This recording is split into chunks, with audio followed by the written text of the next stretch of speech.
This arrow hit the bullseye. Hi, René here. As I promised, here comes the episode about my final decision based on the results of my listening session in the shop in Bangkok. But no matter which device would be the winner, troublemaker Jadis had to go. The black taxi with the taxi driver in a black suit were a perfect match for the job to lift the boxes from the hearse into the trunk. Shop employees helpfully received it, and the funeral procession moved towards the shop.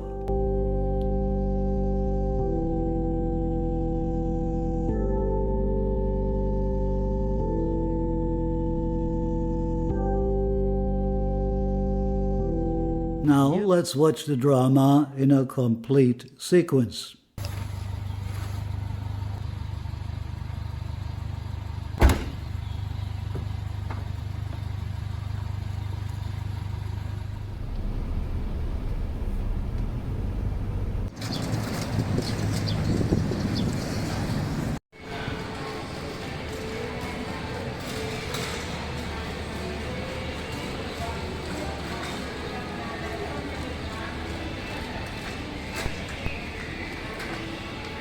The shop owner had prepared everything for the crucial duel. When I entered, the competitor, clad in a shiny silver-white armor, smiled at me lovingly and confident of victory.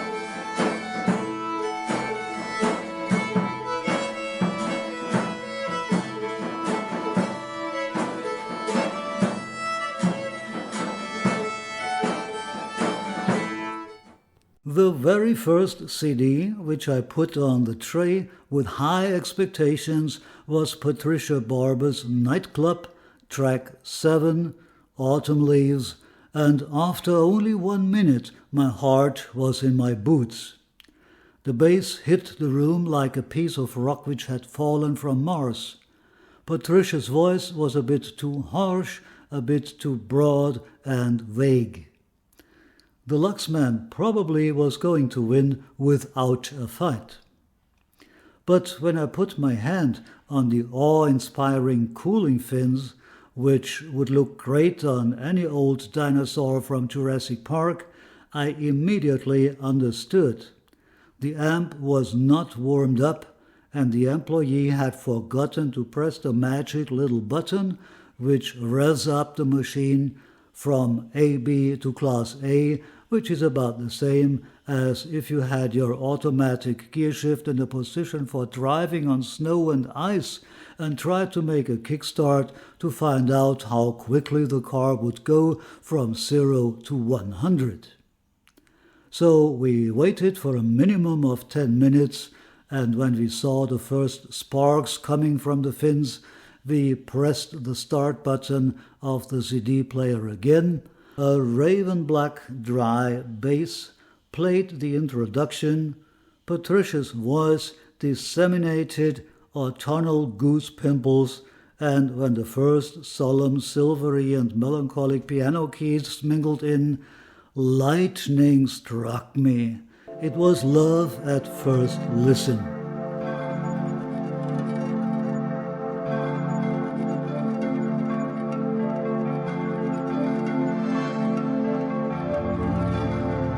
I could hardly restrain myself from shouting, "Wrap it up, I take it!"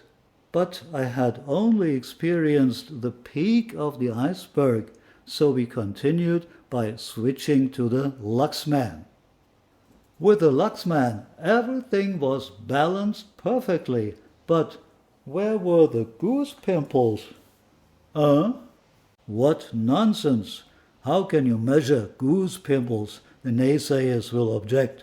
Very easy. We take the temperature at the soundstage. With the A-300, 2 degrees lower than with the Luxman. It evoked the loneliness of a cool autumn day much more convincingly. The emotion was just there, although the Luxman did its best to render the falling of the leaves by reproducing the piano keys even more silky and tenderly, yet did not manage to create the same tense atmosphere. And the bass, a pressure which seemed to emanate from the hara of the instrument and to skip over to mine. Never before had I been tricked into believing that the instrument was right before me to such a degree. Not with all, but with many pieces, I was puzzled how small the stage dimensions could be with the Luxman.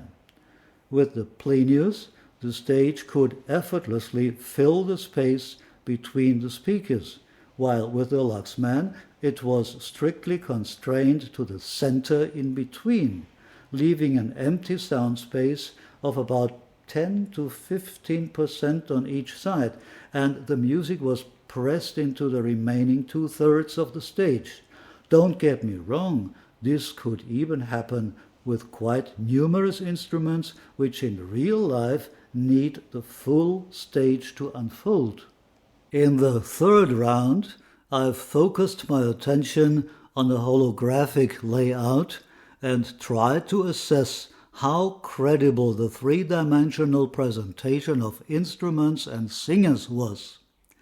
Did they expand to a lifelike scale, and how densely could they fill the space within their outlines and create a holistic cosmos on the stage? A weird 15-minute track came to my help. It can be found on the CD When Strangers Meet with Yo-Yo Ma and the Silk Road Ensemble, track 10, Blue as the Turquoise Night. A track which I love, but have always mistaken for an unperfect recording. It contains seemingly incompatible opposites, starting with an almost inaudible metal percussion instrument, jumping to a female voice which starts softly and then rises and swells to ear-splitting shrill and swirling tones, followed by percussion attacks supported by deafening wind instruments. Certainly an unforgettable live experience, but more or less unrecordable. It seemed to be a collage, the parts of which defied composition and collaboration, as if somebody had mixed two puzzles with elements of ill-matched sizes. Nevertheless, the miracle happened. The Plinius was able to master the chaos. Once again, the Luxman did not show any weakness, but could not put the details together in a convincing way. The Plinius seemed to say, "I have so much power, I can force the elements to work together." And thus the duel continued.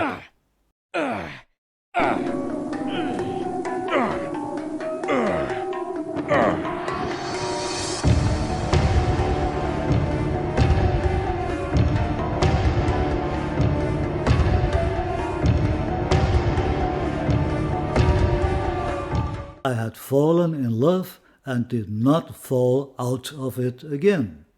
I had lost my heart to this product of a company in New Zealand.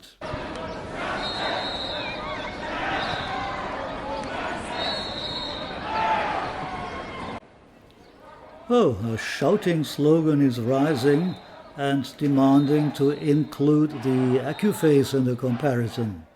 I have to be careful because it was not standing in the room besides the two others, but when I have to put my cards on the table, this is my personal impression. the Plinius and the Accuphase were similar in sound, but the Plinius won my heart easily. Before the first stones are thrown at me, let me explain. The Luxman is an AB device, and no matter how sophisticated AB technology may have been applied here, it is not a Class A amp, while the Luxman and the Plinius have the Class A sound in common. Secondly, the Accuphase has only 65 watts per channel, and the Plinius has got 100 watts. When you believe this does not matter, think of the medieval battering ram. Each soldier who pushes it is equally important, the front man as well as the last soldier at the very end of it, and I dare say that I was able to hear that last man adding his power to that of the men in front of him. By the holy Hara, I have never heard such bass impact, drum power, and orchestral attacks. This was not the result of a plump implemented elevation in the curve.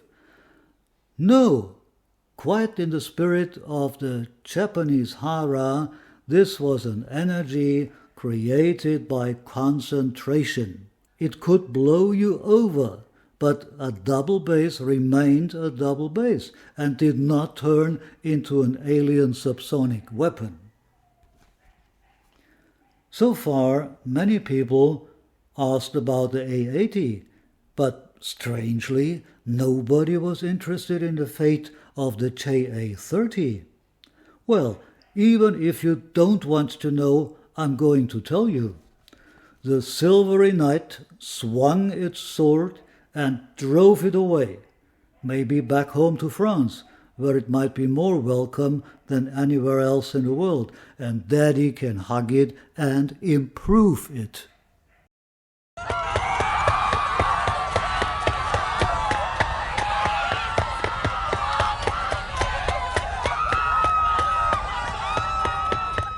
Do you remember Marlon Brando's irrefutable tone of voice when he acted in The Godfather? I over-hastily grabbed all my test CDs and said in the same way, "Stop messing around and pack it." I took it home, lifted it out of its box, unfortunately not as masterfully as Jay did in his unboxing video of the 75 kilogram esoteric monoblock. Then I went into my bathroom, poured away all my old perfumes, which I had become sick and tired of, and put a new flacon on the glass shelf, this time an aftershave, because it smells austere and matches the character of the Plinius, no added sugar as with the Jadis. So far, the story of the victory of the Plinius. Now it is time to present this behemoth in detail. It is produced by Plinius Audio in Christchurch, New Zealand, a subsidiary to Context Engineers. They produce high-end amplifiers, preamplifiers, DACs, and home cinema electronics. This power amplifier, the reference A-300, is their top model. The latest variant was given a sleeker design, which to me seems less attractive than that of its predecessor, and besides, I think it was stupid to leave away the handles, which come in so handy with a colossus of 57 kilograms, a height of 30 centimeters, and a depth of 51 centimeters. The A300 delivers 100 watts per channel into 8 ohms in Class A and 450 watts into 4 ohms, which should be enough for the wildest flute solos. If you want more power, you can turn this rotary knob at the back into the corresponding position and get a gigantic monoblock output of 1000 watts. But in this case, you have to buy one more amp, so think twice before you turn the knob. By the way, there is also a totally free of charge position you have to pay nothing for. That is the function for choosing between RCA and XLR. This toggle switch is a great idea because you can achieve a ground lift on the flight when you run into hum problems. The two pairs of gold-plated loudspeaker terminals are rock steady and will never start to wiggle and jiggle like the toy version on my JA30 monoblocks, which were loose within 2 or 3 weeks on both monoblocks after only a few cable changes. The massive front plate looks unpretentious and sleek. No wonder there are only 2 press keys, each with a white LED to indicate operation. The one on the left is simply ingenious.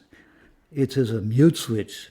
Never again will I have to endure the hassle with switching the amp off for cable or preamplifier changes. What a breeze for a reviewer and for all people on Earth in general. The other switch puts the amp from AB into Class A function.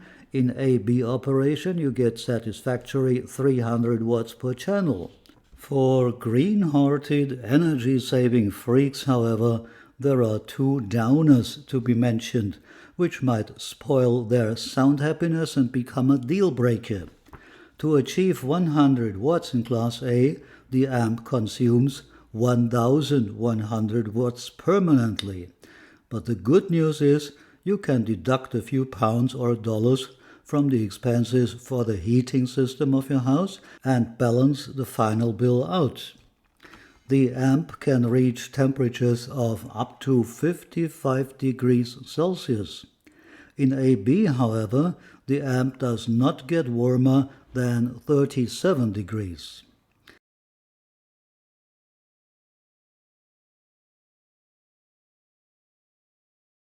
If these numbers still could not shock and deter you, there is more bad news.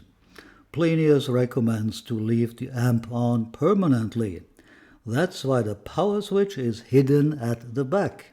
And in this case, you burn 184 watts per hour just to keep the amp ready at any time, and when you press the Class A throttle, you get the full sound benefit within half an hour, while tubes usually take a full hour of warm-up time to do their best.